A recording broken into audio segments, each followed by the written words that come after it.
rather than late. How are you? Oh, okay. Ed, this is a thrill. How are you? How are you doing? Very good, Bonnie. How are you? I'm great. I'm so excited to talk to you because I've been enjoying watching you on Young Sheldon almost every week now. Look I at what love this that show world's so turned much. into. I'm such a fan of that show. I love that kid Ian. I love Steve Milaro, who's the producer, and everybody. Annie Potts. How lucky am I to work with these people? I was going to say because, I'm sure when you were approached about it, you were like, oh, I get to pine for Annie Potts. Yeah, no problem. Yeah, she's the greatest. Well, you are too. And then working with young Ian. Oh, I'm really kind of obsessed with that show. I love it too.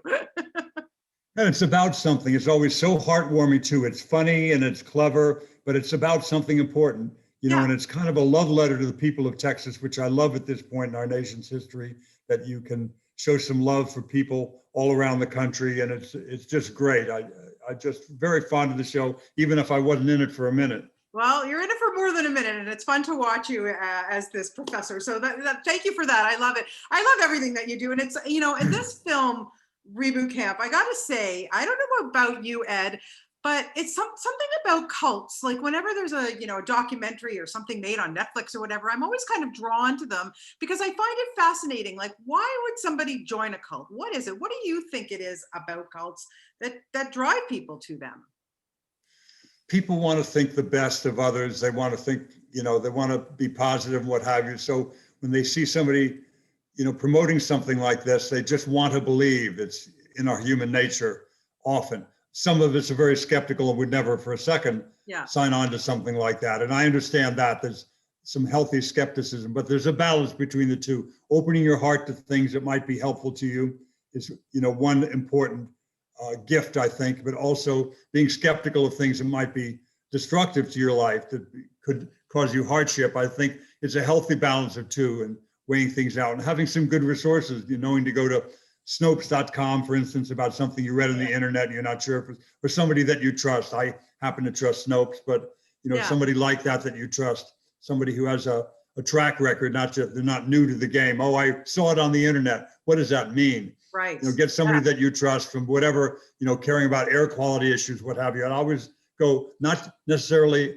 to an environmental group. I go to the American Lung Association, who I happen to trust, and go, is this true what we're talking about with emphysema and asthma in Los Angeles? Is that true? Years ago, I pursued that. I said, it's absolutely true. And I give you some data from the, pulmonary centers around LA, and you get your facts right by sticking with people, National Geographic, NOAA, NASA, people that know things about climate change and weather and things like that. And so that's what I've done over my life as a performer and as an environmentalist, to try to get the facts from people with a good reputation lasting decades. Yeah, no, it's amazing. Yeah, I want to talk to you a little bit about that. We'll do that after, because especially with Earth Day coming up, I have a couple questions about that. But I want to ask you to continue on about this film, because you must get so much stuff. You keep so busy, and it's so wonderful, like I said earlier, to always see you pop up in things. But with this one, you got to be with your wife. It must have been a lot of fun to just let loose and have some fun with this one. And I got to give my wife, Rochelle, credit. It was her that drew me to this project, made me aware of it. I know David Lipper, of course, and he's a dear friend of mine, but she brought it to me and said, David's doing this movie and they want us to be part of it. So the opportunity to work with my wife is always appealing to me. Yes. And of course, David, I love. And then I heard Eric Roberts and Eliza were involved, and my dear friend, David Koechner. I love David. I just did Bless This Mess for a couple of seasons with a great comic talent, David Koechner. So to be around him, and Ivo, the director, I liked right away. So everything about it was just joyous, and I was signed on instantly. And how much fun is it for you, Ed? Because obviously a lot of the stuff that you have been getting lately is scripted, but when you get to go back to your roots of improv, they look back at movies like A Mighty Wind, and oh my God, just, working with those pros, and then being able to do that now for something like this. Do you still enjoy that? Keeps you going, I guess, right? Yeah, that was a gift given to me years ago by the great Chris Guest, who did this wonderful movie, Spinal Tap, that, Rob Reiner directed with Harry Shearer and Michael McKean and many others. It was just a great movie. I got to be part of that in a very small role, admittedly. But then he did, Waiting for Guffman. I was not part of that, but I was not at all feeling left out. I was so happy for Chris and all of them, Fred Willard, my dear friend, and all of them in that, Mike Hitchcock, and these great talented people, Parker Posey. It was just like Yeah. applauding and having, then when I get the call from Chris, Ed, I'm doing another improv movie and I want you to be in it. I was doing backflips, you know, I was so happy to work with those people. And I Yeah. didn't have to do much. I just had to keep a straight face working across the desk, playing the hotel manager in Best in Show across from, you know, Michael McKean and Michael Higgins, you know, and Eugene Levy and Catherine O'Hara. I mean, Ah, you don't have to do much when you're working with people like that. yeah, yeah. But does it, you know, you find like that work, doing that kind of work, it must be thrilling because I would think that for an actor, it just keeps you on your toes and keeps your mind fresh, I think.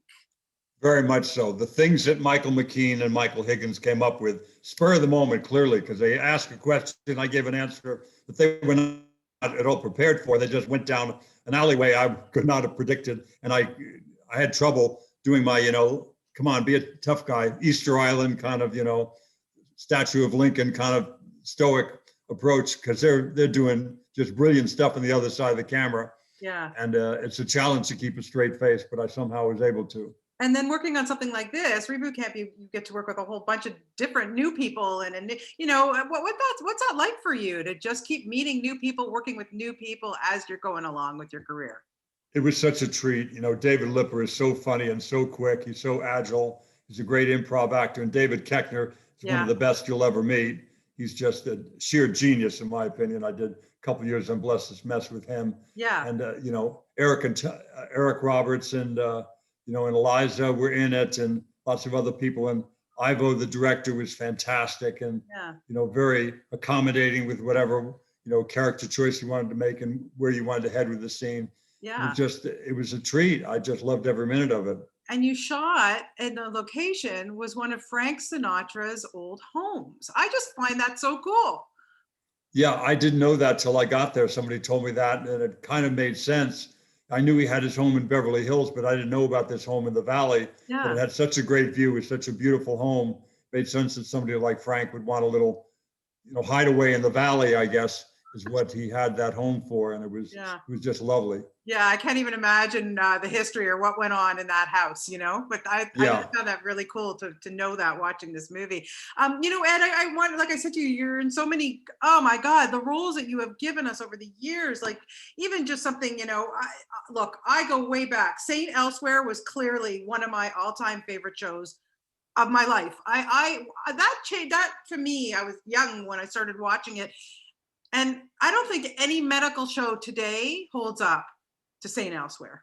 Bonnie, you're very kind. That was a fine, fine show, and I certainly I like ER and those other shows too. But I have a Yeah. special place in my heart because I got to be part of the show for 6 incredible years with, you know, David Morse and Denzel Washington, and Yes. Bonnie Bartlett and Bill Daniels and Christina Pickles and Ed Flanders.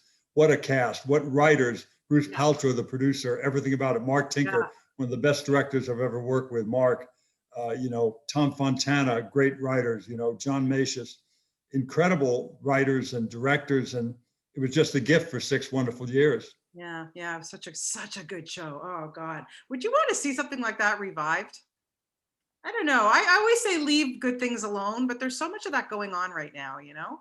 Anything anybody would ever want to do with St. Elsewhere. And if they want to summon back some of the old characters like me, you know, in Yeah. the Or like twilight years, I'd happily do anything they wanted to do because it was yeah. such a fine show for me in every way and a fine experience. So, yeah, I would welcome anything they'd want to do. What drives you to take a role these days? You know, my criteria are, it's fairly simple. Is it going to be a fun project? Is it something I want to do? If it is, then I'll sign on. Is it also something that I have the time to learn? I can still learn lines at age 71. I'm 71 years of age now, and I can Amazing. still learn them, but I just need several days with it. I can't learn them overnight. Yeah. You know, some dear friends have in the past said, "Oh, we'll do that. We'll give you the script the day of." I was like, "Why?" I can't do that anymore. I used to be Yeah. able to in the days of improv with Chris Guest, the early days and what have you. But now if I got 5 pages, I need 5 days. I get I it. just need it. Otherwise, I'm not going to know them well enough. I need to have them in my muscle memory of my mouth. If my brain forgets it, my mouth will just keep talking and somehow say the lines because I've done them so many times. Yeah, yeah, I'm sure. I'm sure. As we wrap up, I just want to, you know, like I said, I mentioned to you earlier that, or, you know, Earth Day again is coming up next week, and I wanted to get your take on because, you know, in back in the '70s when it first became Earth Day, became a thing, whatever, it changed your life. It seriously changed your life. And we look at our past year and what we've just experienced with COVID and still are, we're in lockdown. And, Yeah. but, when you look about it, and if you look at anything positive that's come out of COVID, people are enjoying nature more. We're driving less. We're not polluting the environment as much. How do what's your message to people out there to get more involved, or how do you feel about what this past year has brought for our planet? Well, I certainly, as everybody does, I mourn the loss of so many people, the people, Yeah, just ordinary civilians that have died because of it, gotten very sick. And certainly I just feel they're heroic, all the healthcare workers that have given so much, given their lives in many cases, for sure. to man those emergency rooms no matter what and keep people well there. That's extraordinary. That's where my primary feelings take me. But then in addition to that, then we see what's happened when we've been driving and flying so much less, the way nature has started to recover in some ways, and the way there was less air pollution. It's just a lesson of what we can do, as it is what we have done, Bonnie, since 1970. Yeah. Since 1970 to date in LA, we have 4 times the cars, millions more people, but a fraction of the smog. Amazing. We've proved that we can do it. Catalytic converters on cars, cleaner power plants, cleaner public transportation, spray paint booths, all those things, big and small, that we did.